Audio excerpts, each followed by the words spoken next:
Good morning. Welcome to another series of Leadership Edge, how we navigate the future and Executive Roundtable. We're super thrilled to have you here with us. For everybody that is first time being exposed to Leadership Edge, Edge stands A for empathy.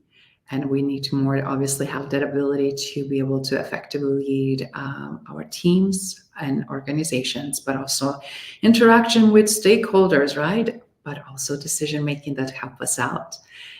D stands for diversity. And when we think about diversity, we talk about a wide range of perspectives that is very crucial, specifically in times that we lead currently, to include others in the conversation where we can foster innovation, collaboration, and resilience, specifically as we face a plethora of the challenges. And G stands for growth. It's very important, again, to be reminded how it's important to look at that personal and organizational sustainable growth that everybody is thriving for, needing, wanted to figure out how to do it. And obviously, E stands for excellence. So now that you are joining Leadership Edge and you understand what Edge is all about, we also wanted to figure out how we navigate future through these executive roundtable conversations. So this morning, we're tackling a really hot topic, which is obviously leadership transformation and how we get that resilience shifting all the way to what exactly? Everybody watching and listening? To resilience.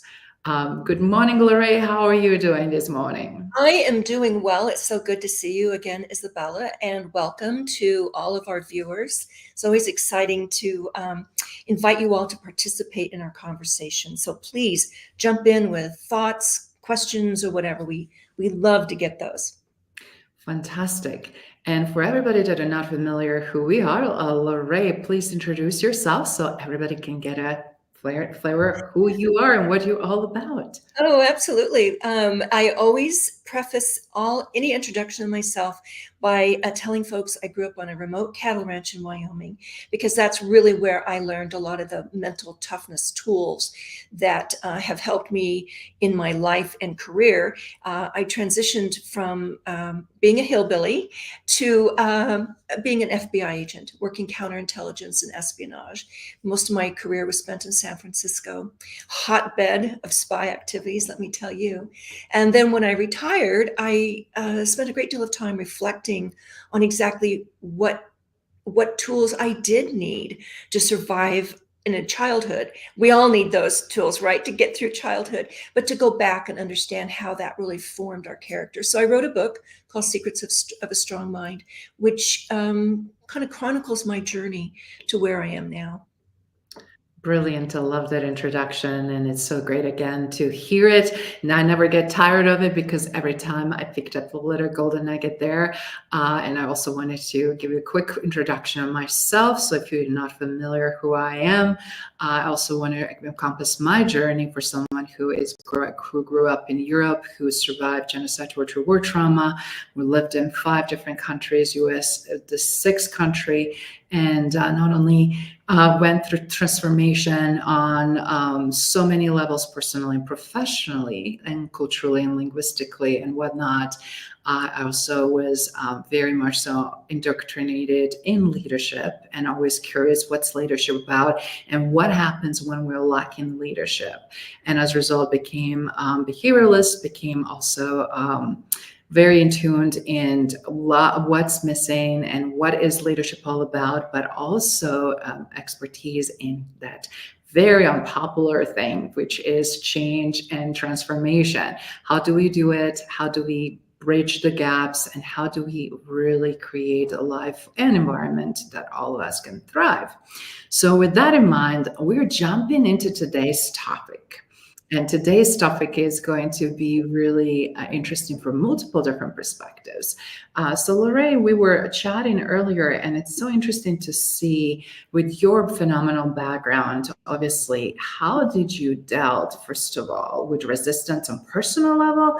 And then what did you discover during your work with FBI, specifically related to some of the environments and high stakes where you had to not only tap into environment, but also that like, resilience on personal level, that's tapped in and overcome resistance and challenges.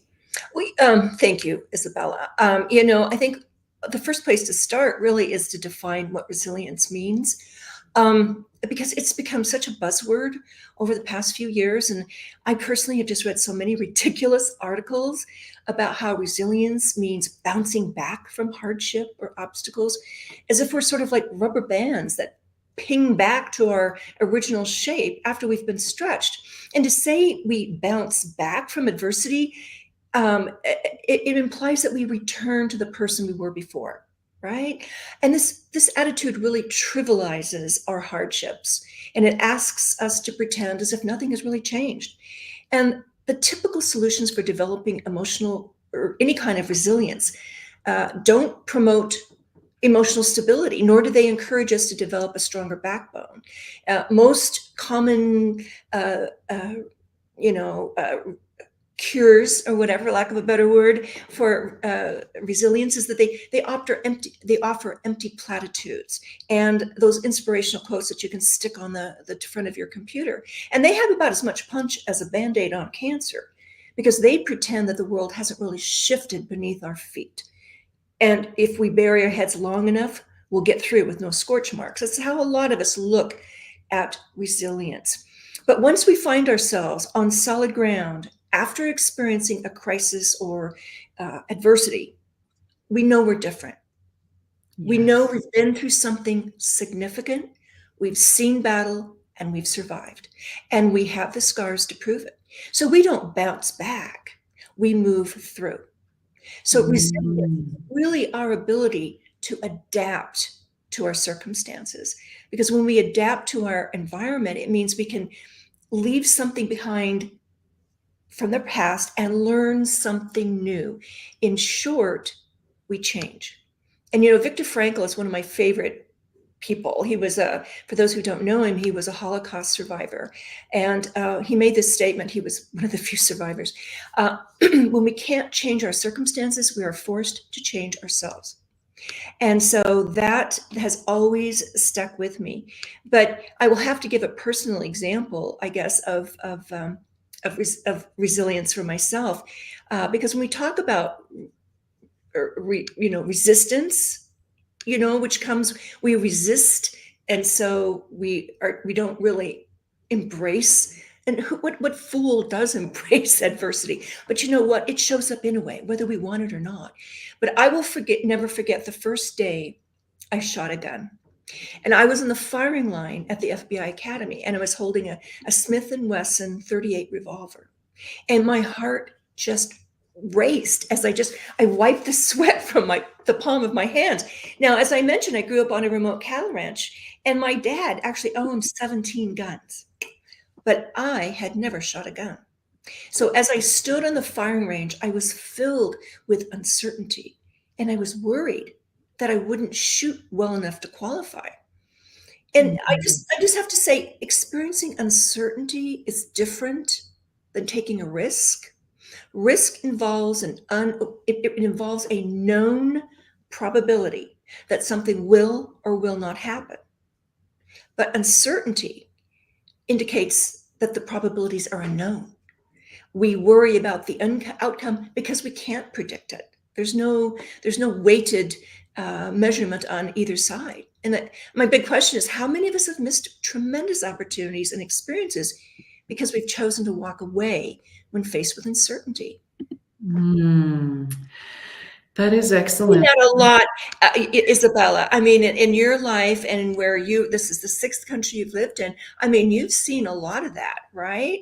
It's just easier sometimes to walk away. And yes, and sometimes it's easier just to, I guess, resist that. And that's why we see resistance right now as a common behavior. A lot of times that's just the natural first reaction. It's like, why do I need to do this? No, I don't want to do that. But then when we start really looking deeply in from psychological standpoint, we recognize, like anything in life really has many different phases and stages. and to get to that resilience. And I love how you describe it, because you're right. We don't go to previous stage after experience, even small incremental shift, let alone something as dramatic as you mentioned. We go through it. As a result, we start building different types of muscle, and then start validating, oh, this was okay. I did this. Now I can do something else. And when you start getting faced with more and more dramatic or different forceful types of changes, like a war or a need to relocate or look for your safety, all of this should really push you forward. But I really see some common patterns here, and I'm curious how this resonates for you, Larae, based on your work as well. When we look at that initial forceful change that we're seeing right now, how is maybe something communicated? We need you full time back in office, or we need to cut a certain percentage of hours, or we need to postpone the trip or solution, or we need to let go of people. We have a stage that always starts first with that denial, right? It's like, oh my God, I can't believe this is true. I can't understand what are implications of these changes directly connected to me. And then really gets very quickly connected to anger and frustration. And sometimes that anger, it's extremely visible. It's very loud, depending on person, right? And I'm sure you had a fair share of that when you saw and observe others. It's like, are they just frustrated? Are they okay with what we were telling them? Are they going to retaliate? Are things going to get out of the hand and it's going to be out of the control? Where is the now danger in all of that, right? And then what I see funny, it's always that bargaining. Okay, you're telling me I need to do this, but can we negotiate here? Or can we bargain and trade, right? It's like, I want different outcome and I'm still pushing that agenda. Or you would have a different outcome. And now it's like, how do we find ourselves in the middle? And it's like, no, Larae, you need to still do this. It's no ifs and buts. It just literally has to happen this way. And then what happens is that we see a lot of times that anxiety sitting in. It's like, this is so uncomfortable to get through it, right? It's like, as I'm getting ready to get through it or going through it, it hits that anxiety, depression, but then also finally gets to that acceptance. I'm accepting that my life is in danger, or I'm accepting that I need to look for different career paths, or I'm accepting that I need to move or change my working environment, or whatever it might be. And when we get there, I feel like that's where we start really feeling how capable we are in building the resilience muscle. No, exactly. And you know what you're I love the point you just made, because it requires us to look kind of beyond our immediate circumstances. I have to say, one of the hardest things working for the FBI was their transfer policy. It was always changing, and it was always dictated by the needs of the Bureau. I mean, they really didn't care about you as an individual, the needs of the Bureau. If you need to be in New York, we'll transfer you there, or Houston, or whatever it happened to be. So when you received an assignment you didn't like, you could either accept it or quit. A little bit what you were saying, you get to a point is this worth it? And for us, there was no room for negotiation. So as a new agent, I worked on 2 different squads in 6 months. And it's also the FBI's policy to rotate agents to various parts of the country. In the first 3 years, I was transferred to 3 different cities. And I just tell you, and you know this, Izabela, from your background, it is not easy to pull up roots. You disrupt relationships. You have to start over with each new transfer or assignment. And the anxiety level, as you mentioned, just goes up. Because when we don't know what the future holds, it doesn't matter whether we're starting a new job or being transferred across the country. The fear of change is there. And I have to say, the only ones who like change are babies with wet diapers. And that's because they know what to expect. The rest of us are left trying to understand how to cope with the unexpected in life and the fear that it produces. And I think our resistance to change really finds its roots in fear of the unknown.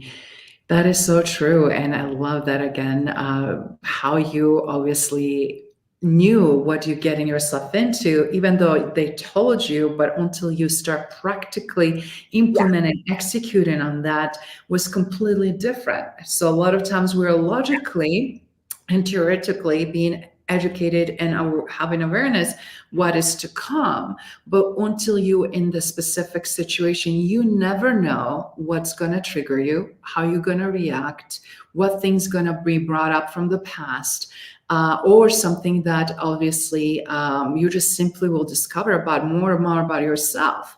Problem is that a lot of times we don't pay attention as much as we should. Is what is all this means, and own it. What is our issue versus maybe somebody's else? And a lot of times we first reaction is to blame the boss, the husband, the wife, or whatever, colleague, parents, and we see interesting shift right now. A lot of blame and a lot of anger, right? And Sure. that doesn't get us anywhere unless we can contain it and show up still in a healthy way. But if we also suppress it, it's going to explode sooner or later. It's going to bleed through, right? In everything we do. So from leadership standpoint, I'm seeing so many crazy behaviors this year just alone that don't have necessarily tied to COVID and everything else. And right now, we should think, right? Every single individual should be more resilient. It's essential right now. I think resilience has always been something that humans have needed to cultivate, and it's something you can learn. And that's the thing about resilience. You're not just born resilient.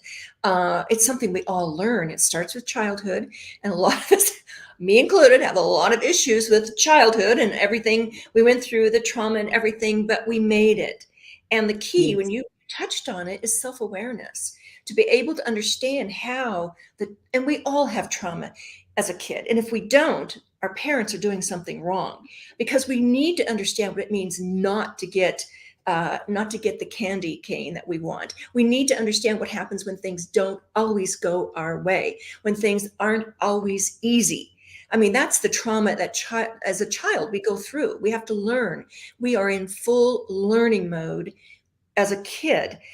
When we get to an adult, we stop learning somehow. We kind of think, okay, I've learned it all. You know what I mean?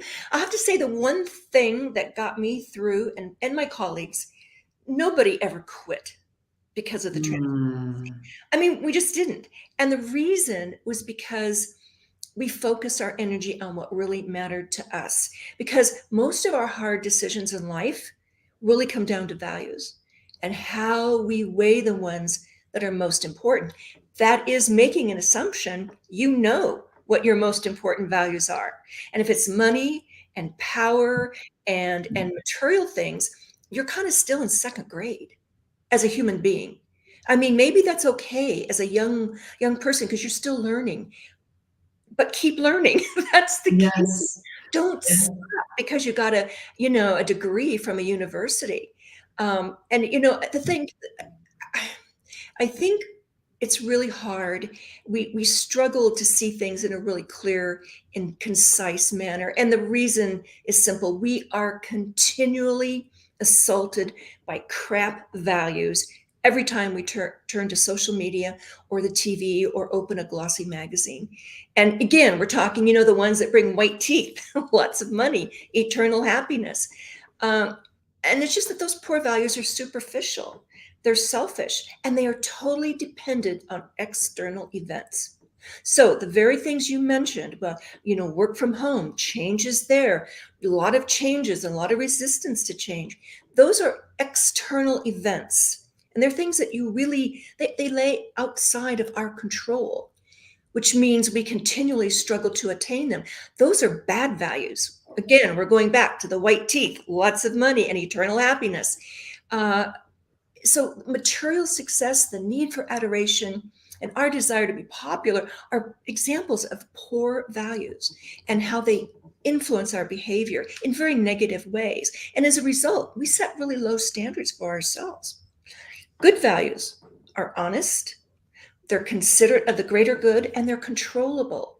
They're achieved internally, and they're not dependent upon anyone else or our particular situation. And that doesn't mean we ignore our current situation, but we become flexible, change the mindset, change the behavior, change the outcome. That is mental toughness. Mm. I love that. And right now, more than ever, we need more that mental toughness and mental agility as well, leadership agility, right? Being flexible, being able to take things in micro segments if is too much, too fast, too quickly, that cannot be necessarily always that overwhelming, right? And also create that anxiety or depression or feeling like the goal is further away. Am I going to ever reach, or why I'm chasing this, or what implication of that are, how I'm going to break this cycle. And a lot of times I'm seeing also people, specifically from leadership standpoint, they're trying to sometimes too hard and way too hard, and they're definitely putting a lot of work and effort. Question it is again, are we putting the right type of effort, and are we looking things from a different perspective? So I remember when I had a recently conversation, how often we miss our own signals, let alone someone else when the things are happening, right? Where the level of discomfort is, where level of resistance starts climbing. And it's so important to really understand behavioral clues, as you were mentioning some of them through your experience, as well as obviously cognitive resistance. Where is that coming in the language and the tone, in interaction or lack of, right? It's like, I don't want to be seen this way, so I'm going to shut down, or I'm going to just check out, or I'm going to start already looking and preparing for another job. Like I have of colleagues and friends that sometimes they're like, I always prepare for the worst, and they go to nth degree that they cannot enjoy or be fully present what they have right now, just because they're trying so hard to be bulletproof, right? So that is also not good. So we're going into these very huge extremes and polarities, but then as a result, we can see also others doing that too. And it's like, where is the equilibrium here? And where is the kind of middle ground? Where is that healthy balance? And how to set the stage for that? I think it's tremendously important. So what we talked about, Larae, before, I know that one of those elements is always back to that transparent conversation, right? And then personalized support. How I may need to support you will be different how I may be supporting someone else on the team, right? Or with other groups, or vice versa. But then also involvement with sense of ownership. I think it's going to be a huge game changer right now. If we don't have a sense of ownership, or we don't allow others to own problem or solution, then it's not going to be really as successful. And I'm sure you have plenty of experience and examples that you can draw from how that look like, and actually from the flip side, from resilience aspect. Oh, people who are not resilient are more likely to suffer from mental issues like depression and PTSD. And the U.S. Army has put in a lot of resources to better understand how to help soldiers be more resilient. Those are the kinds of principles we used in the FBI. And so I will just have to say, our obstacles, we were confronted with obstacles every day. If we weren't out there working cases. I mean, you have to find the answer. Was never handed a case where the answer was right there on the front page. I mean, it was always something we need to dig through and to get to the nugget of what was really going on. And sometimes you have to pull back a lot of layers. And so, but I'll have to say, our obstacles are not the things that will define us. They will be defined by how we overcame them. So the narrative that, like you were talking about, the narrative we create around our adversity, it can either lead to personal growth. And for me, there was no other choice. We had to do what we were doing. Again, our values, we had the long game. We looked ahead. We knew why we were FBI agents, and we knew why we were there and what we hoped to accomplish. So the narrative we create around this adversity, whatever whether you're face to face with a guy with a gun in your face, or the transfer policy, whatever that is, it can either lead to personal growth or a growing sense of victimhood. And I see that so much around us. Our brains really need to make sense of the world. And this is most critical when we're faced with adversity. Most important, the pain and discomfort that comes with adversity have the surprising ability to clarify what's really important to us. Sports psychologists have interviewed many top athletes, and they came to this conclusion.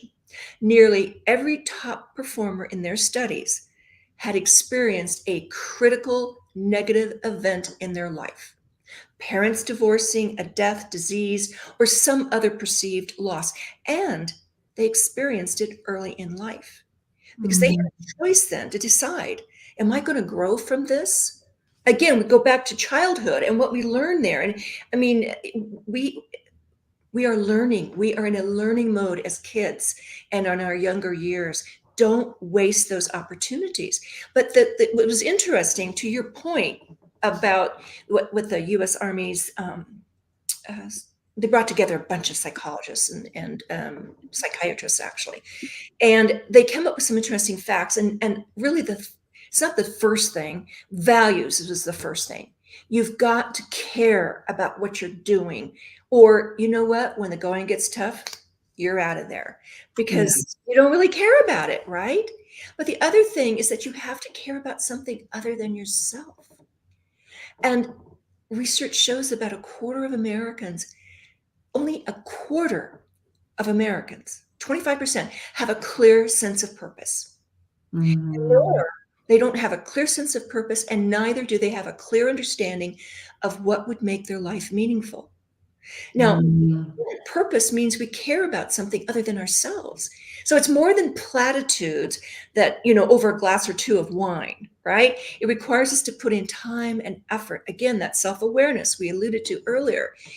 We need to put in the time and effort into strategies that help us identify our go-to reactions. I mean, my go-to reaction is not the one I hope that was going to carry me through, because it's going to be fear almost always. That's my brain. That's my brain keeping me safe. That doesn't mean I have to stay there in fear. But research, and this is, again, I love, in the FBI, theories are nice, evidence is better. So you'll always hear me referring to research, but it confirms that having purpose in life motivates us to reframe a crisis or other forms of adversity so we can deal with it more effectively. And basically what this does is give us a step up when recovering from stress and trauma, because our agility, our flexibility in our thinking, it enhances our ability to recover, and it makes us more resilient and better prepared for when the next crisis hit, and it will. And I just say this, passion asks, what can the world give to me, right? Purpose asks, what can I contribute to the world? I love how you walk us through that. And I think that is so perfect, because we're seeing this week was a global mental health day awareness, right? Yeah. And looking statistics, and I love, again, that both of us have tremendous passion for looking at the problem, looking from multiple different perspectives, but also leveraging heavily the data, statistics, and everything else. And thank you, Pauline, for joining us and sharing your perspective. I look forward for more comments and more questions, as well for Harash. I want to make sure that we also highlight that. Thank you so much. But where I'm going with this is, you mentioned Army, you mentioned former military veterans who were active, and depending on the scenario, some of them were for 3, 4, 5 seasons in a very highly dangerous combative environment. Some of them maybe never left the US soil or went into countries that are peaceful, but that doesn't necessarily mean that they also, neither of those, experienced trauma, or some of them obviously that had a more exposure, it's more likely to have higher PTSD and issues related to their well-being. But what we're seeing on flip side, that we have now 22 average veterans committing suicide daily in the United States. Yeah. So I was like, okay, that is the data. that is, to me, shocking, alarming, significantly increased from previous years, significantly increased from what we're seeing. And it's like, why is this trending so badly right now? And then comes that back to you, what you just mentioned. Do I have a purpose now after I am maybe not doing as well? Am I very well engaged in my personal life and community? And do I matter? Do we have now better level of interaction and that just basic human connection? Do we also have the right dialogue? Can I be vulnerably myself? Can I, as a man specifically, show that level of vulnerability? Can we have the right dialogue? Can I share this with my family? Can they understand? And what I'm seeing consistent pattern, you know, how the act is done, and that level of pain and despair, because either is now I'm not working, benefits are maybe not enough, I lost my wife or children, or I was not able to retain or keep the job, or also I don't really want to stress out my aging elderly parents. I mean, could be million different reasons, right? But the bottom line, what all of this is telling me is how stressed and not able to self-regulate or get the help that can help me with that self-regulation, and how quickly not only that anxiety and depression can escalate to the level that to despair, that I truly believe, seeing what's going on in news, seeing what's happening with other people, that there is no other alternative. And that is the piece that we feel like it's so much tipping right now. Why we're addressing resilience, why we're also addressing resistance, why we're also addressing, because all of them are interconnected, because you can't have a very strong, resilient human being unless it's mentally and emotionally resilient person, right? We're looking at that holistically, and lack of that is going to be hugely, hugely affected. I love yes. Let's see what Pauline is here saying. It's how it's important to be centered to all who we meet, yes, and connect authentically and truly show up. It doesn't mean show up only when you're in the best behavior, when you're most positive, when you do it, but also show up when you know that you can be sincerely yourself to say, I'm really having a little bit tough time this morning. And would be great to have a nice conversation, or maybe let's have a walk. Or when we can normalize, I need a little break, I need a time out. And what we don't see is awareness and healthy working environments that really foster environment that we can really show up with these difficulties and challenges and not worry about it. Am I going to be reprimanded? I'm going to be let go of? Is I'm going to be cut, from a promotion? Because reality is so difficult, again, to navigate without, again, doing the same old ways. And where do we go from here? You know, interesting. What you just said really dovetails again with the Soldiers Comprehensive Fitness exam that was talking about the U.S. Army commissioned. Because yes, we have to care about something besides ourselves. There has to be a value. There has to be meaning. The other, there's 4 major components, but another one is don't suffer alone. It refers exactly what you were saying. And so much research has shown that a primary factor in resilience is having caring and supportive relationships, both within and outside family. We all know family can be a mixed bag, and it can also be a movable feast, because family can be blood connections. It can also be the people that we have come to know and love, and that we have been authentic with. We've not talked much about authenticity in these discussions, but again, what Pauline was just saying, relationships that create love and trust. They provide role models, and they offer encouragement and reassurance. And for us, in the FBI, it was my squad. We were connected. I didn't even like all of them. But I mean, you know what I mean. But we understood our shared mission. We all went through this together. And there's something about that shared experience that people from the outside just can't see it. They don't get it in the same way. So, which is why if you have the opportunity, don't live in a bubble. And I would encourage the leaders who are listening to this to encourage that camaraderie that comes from, I want to use the word tribe has become a little bit of a controversial term because it kind of implies you keep other people out. But when you're talking about resilience and when you're talking about adversity that's hitting you in the face, surround yourself with people, create those teams that have each other's back. You don't have to be best friends. You don't even have to like one another, but you do have to support. And that's where, as a leader, you can make a big difference in encouraging that. And there was an article in the Harvard Business Review that said relationships may be our most undervalued resources. This article believed that, and this was a couple of psychologists who are writing this, behavioral scientists, believe that cultivating connection, and that's what we're really talking about here, connection is at the heart of resilience. And it indicates that social support affects the resilience level of individuals, which in turn improves life, work, business, and life. It improves it. And I think some of the issues that may come into play, and it doesn't mean you all have to be in the same room, because you have a lot of work from home people too. Yeah. And they are a little bit in a bubble. I mean, they're not the same, but other work from home people are facing the same thing you are. And that's where, as a leader, somebody in charge of a team, you can encourage that connection, because that's what we're really talking about. And it's not a bitch session. It's an opportunity to connect, to have somebody validate your feelings. They're trustworthy, they're compassionate, and they validate your feelings.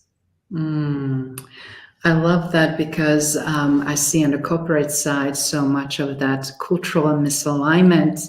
That's what often happens, right? So the first indicators, what you just mentioned, when we don't have that cohesion, when we don't have that environment that we can thrive, then obviously, or when we're not really even clear of direction where we're going, that's huge misalignment. And it's also a lot of barriers that are being created. Question is, are they a part of the product or byproduct? Are they intentional or not intentional?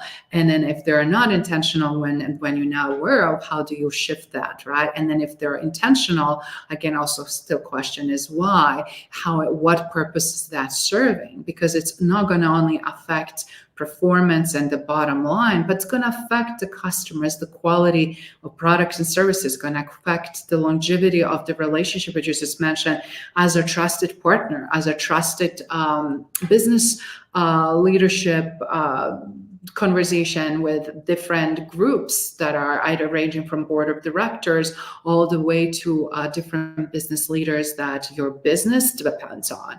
And how do you nurture that?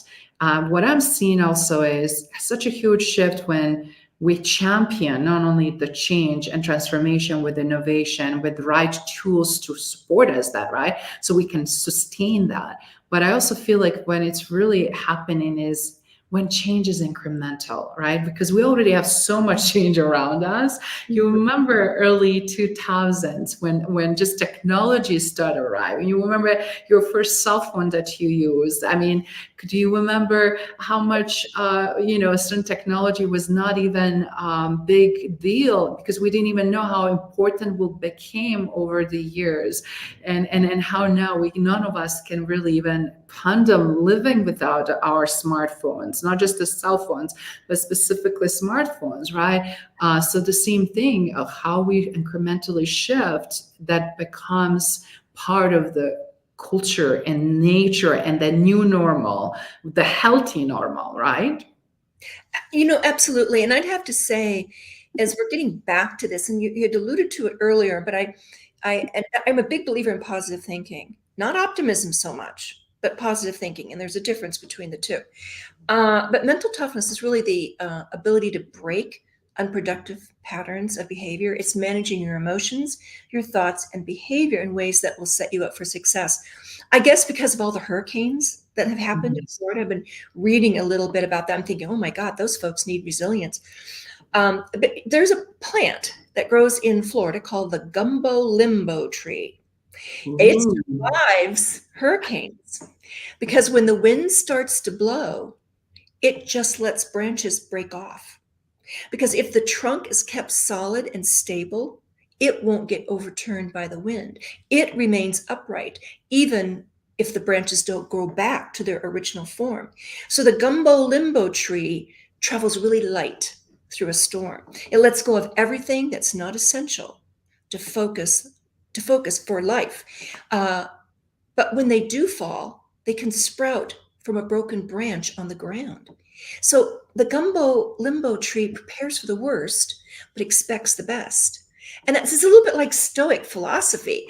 Yes. Marcus Aurelius, Yes. he believed that we should practice visualizing the worst possible outcome of a situation as a way to mentally prepare ourselves for hardship if and when feces hit rotating blades, right? So, Yeah. I'd have to also say the FBI never went into an arrest without asking this question: what is the worst that can happen? And this is a powerful question. And it's Mm. like for FBI leaders or agents, it's a powerful question because for everybody, because it prepares you for the worst so you can plan how to handle it. That's not really negative thinking. It's being realistic. And the question challenges us to look at all possibilities. Again, flexible thinking, because when we do, we expand our ability to cope and adapt to different Mm. situations. It doesn't just hit us from from left field. And like, again, in an arrest, you want to know every possible thing that could go wrong so you can prepare for it, so you're not left flat-footed. So my thought is, bring your team together before, let's just say it's a project, bring your team together before the project is launched, and then Mm. announce it has failed, and then ask what went wrong. And this is what you call a pre-mortem. You've heard of postmortem, so you get together, talk about, oh, well, we should do this, whatever. This is a pre-mortem, and it exposes potential outcomes that might have gone unexpected otherwise. So you adapt to new information as it comes in and change your course of action if needed. And this isn't pessimism. This is just being prepared for all that can go wrong. Because I got to tell you, as you pointed out, Izabela, there is so much going on right now. My philosophy is this: life is hard, pain is inevitable, growth is optional. And we are Mm. really our own worst enemy when we deny this. Mm. I love that. And actually, it's so important. As I said, yes, how we react to those first two, but then also how do we step in and say, I want to grow. And as a result, I will be able to be more equipped to do better. And Yeah. also start demonstrating and walk the talk of that resilient leadership, right? And setting the stage and tone, what we accept, what we allow, and what we want to move forward. And I love what also Pauline is asking here is carrying a core value for the for humanity, for survival, or it's also, and then loving a value for thriving. So and also using a different energy and different mindset. So it's interesting. Yesterday I had a conversation how much people are in survival mode without even recognizing, knowing, and how much we're conditioned. And we see this in the media. We see now patterns of how we spend on what we spend on and what decisions we're making and how do we always prepare for the worst, right? And then when you were talking about the tree, I love the analogy of the Had a tree. good one. I loved it And too. it's a cool name. It's just like, so what is essential? What do we need? But also, it's not a good state to be consistently in survival mode either. That's No, where it's just in taxing. storm. Yeah. Yes, that's the taxing so much on your emotion and your mental wellness and everything else, and frankly, physical and also spiritual, and also how you interact with others, right? But then also, it's like that thriving at thresholds, like when do you switch? It truly feels differently. And Yeah. that's when anxiety comes down, and knowing how to shift from that survival to thriving and stay in that thriving, even despite what's going on outside. Yeah. that is what we also see in, like, right now, a lot of companies are justifying a plethora of layoffs or things that they feel like, oh, it's not necessary anymore. And often what I see is the value, the most important component. How is this affecting our people? How is this affecting different departments? How is this affecting that particular individual? Also, how is that executed? Is it done in a human way or is it a power play way? And when everybody's like, yeah, but we have a laws, we have to exercise different way. We know the difference. You can still obey the laws, but still be human being across the table as you interact with another human being. And also energy, the mind shift. Pauline, you spot on. As unless we have consistent opportunity to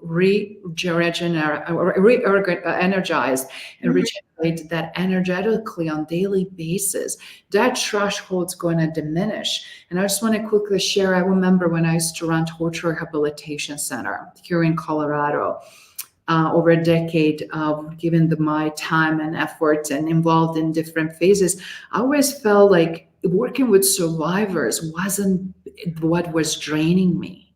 What was draining is working with people around that, quote unquote, were supporting what survivors needed, because survivors were going through this, but they did not necessarily bring that heaviness, but we created this perception of how certain things should be and putting the laws and regulations down and constant push and pull between different departments, because every department was highly regulated. When you talk about mental health, when you talk about health, when you talk about legal, when you're talking about social services, and it's like who overrides who, instead of to really look at it, it's like how can we work really actually fluidly together versus power play, who is bigger player and whose words is the last, and how should be.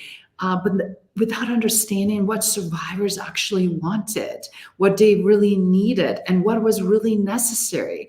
There was so much energy wasted on something that was not even relevant to them per se, but was assumed.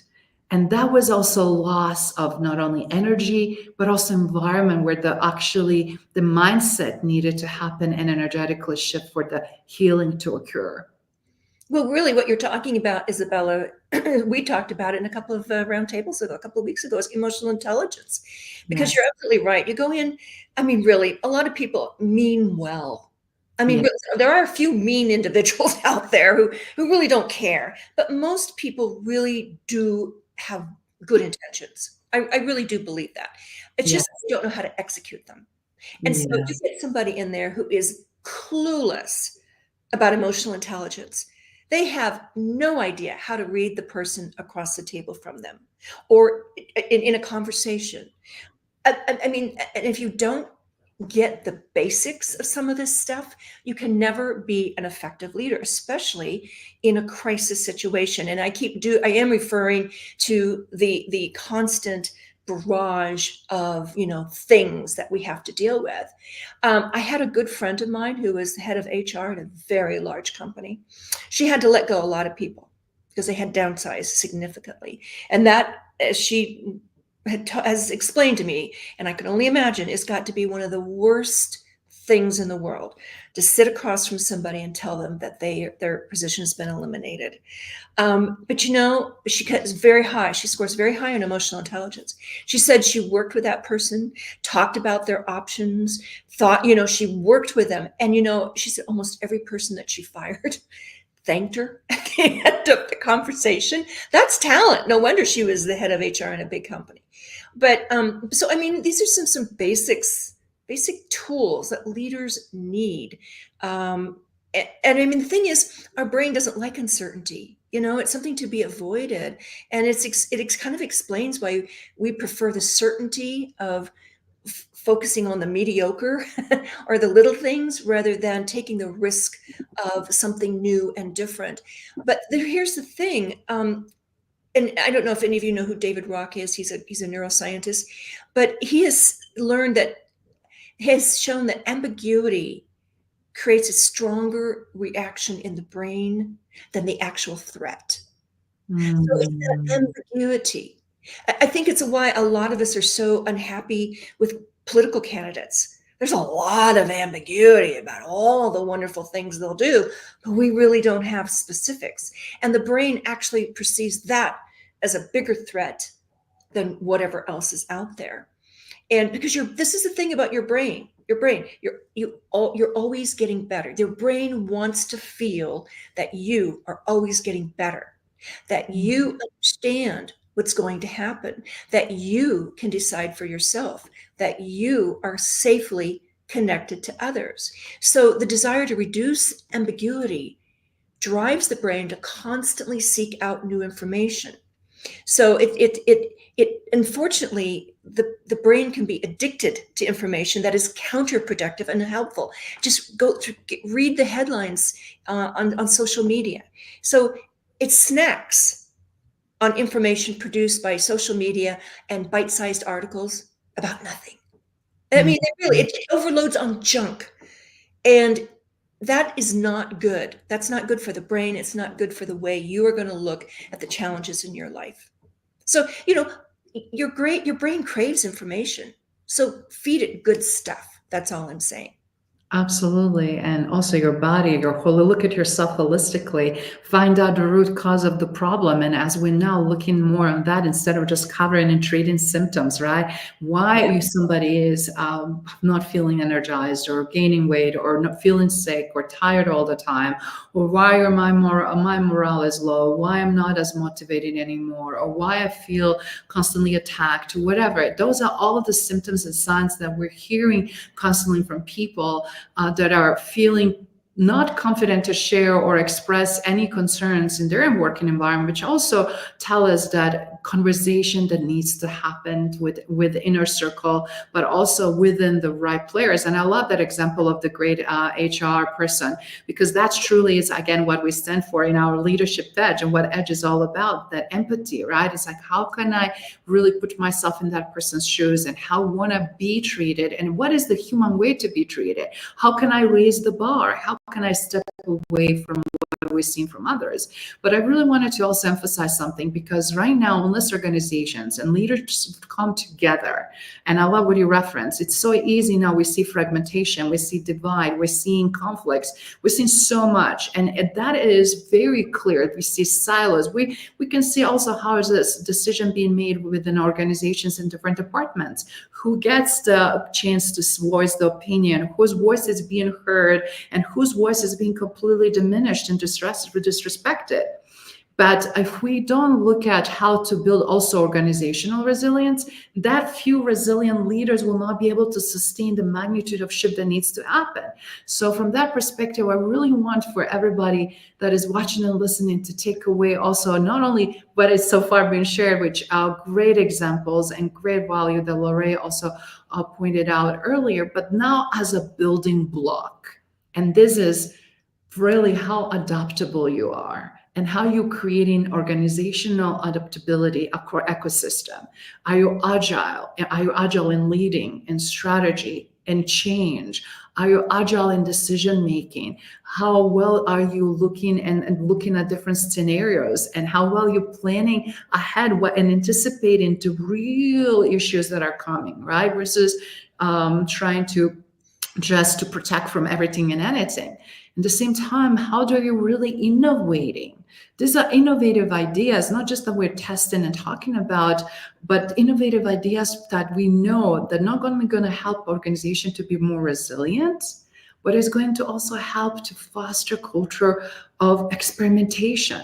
We don't know all the answers. Whoever says that have all the answer is lying. It's impossible. But what can we do is, without experimenting and allowing experimentation, those things will not be possible, right? So we also have to invest our energy and time in the right things, the right type of technology, so we're not fatigued for no reason. What is essential versus what is good to have, right? We have to also think through all of this. Just because there's so much going on and these shiny objects, we have to go and chase them all. And then really look at how this transfers from talent aspect, how we engage, how we prioritize frankly, right now, Larae, I'm shocked, and you and I are not surprised, but I continue to get shocked how little it's being invested in still in talent development. When it's needed the most, that's the first what's budgetary being cut. Also, who is the cut the most? Again, all these supporting roles that help people to navigate better through these changes.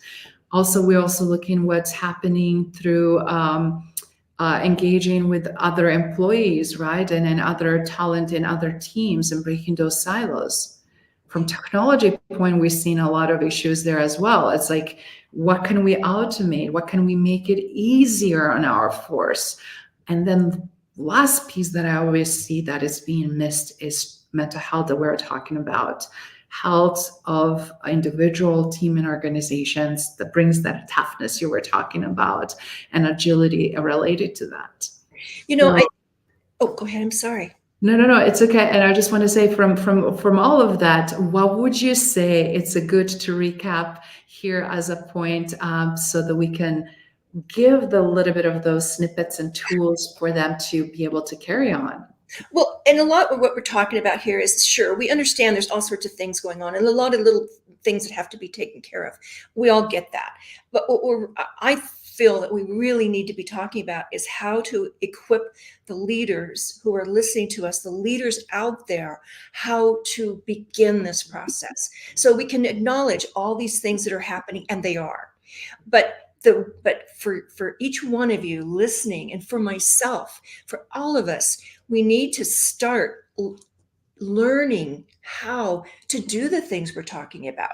So part of it comes down to, I mean, you can't just suddenly become emotionally intelligent. You need to experiment. You need to learn, and you have to go back into that learning mode, or you're going to just revert to what you've always done. Sure, there are all these issues, but for resilience purposes, if we're talking about resistance to and resilience, come up with a petri dish. Come up with something that will allow you to experiment, to grow. It's very humbling when you're a CEO of a Fortune 500 company to have to go back to, training wheels. But a lot of times that is exactly what is needed. And so it means the ego has to be put aside, because if you really care about your people, you really care about your company, you really care about yourself, you need to understand how you are coming across. You need to be in touch with yourself. And the way to do that, you have to start with something small enough that where you get clues. And so if you come across as somebody who's just a bully, well, you need somebody close enough to you and strong enough to you to say, you know what, I don't like bullies. And that's what you're doing right now. But too many people in leadership positions don't have that kind of voice around them. It's always, yes, whatever you want, you're doing great. All these wonderful, affirmations, when in fact you could be doing a very mediocre job, but nobody wants to be the one to tell the emperor is wearing no clothes. So things that you just, as a leader, if you're truly interested in growing and addressing all these high level ideas, you need to see how and understand how you can grow as an individual and become a better leader. That means letting go of the ego. Excellent. And then also continue to learn, right? And then foster learning for others as well. Because when we learn together, then we can innovate, we can transform, we can change, and we can improve, and we can make it better. And that's how you're going to get also more resilient, because when we are empowered to experiment, when we're empowered to also try and see where we can go and how far we can take something, that's where magic happens.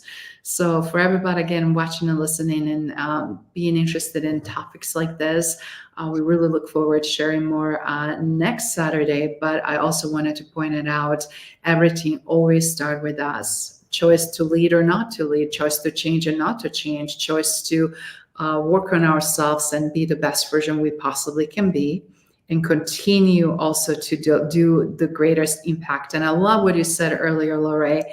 deep down, every single one of us want to be good people and are good people and wanted to demonstrate that. And it's very important now to fine tune how that comes across and how we serve, first of all, ourselves, how we serve others, and how we really show up being more responsible, more accountable. And things will start shifting, I'm sure, for the trajectory better, because again, evidence and data and work that we do in trainings and facilitations that we deliver, and obviously outcomes and assessment before and after, living proof of that, right? Absolutely. And again, you know, I always say, change the mindset, change the behavior, change the outcome. And so it begins with you as a leader, or whether you're the leader of 1 or 500, it doesn't matter. You're the leader of your own self too. So change the mindset. And again, that's more positive thinking. We didn't really talk about that today, but it's really important. And connecting with others, super important. Find value in your life, value and meaning. If you can't answer that question, again, you're still in 2nd grade. Wow. What a way to close this conversation today. And again, rise to the occasion, guys. We look forward for more comments, questions, and interactions. And we look forward to addressing some other hot topics that we cannot wait to disclose with you. Take care. Take care.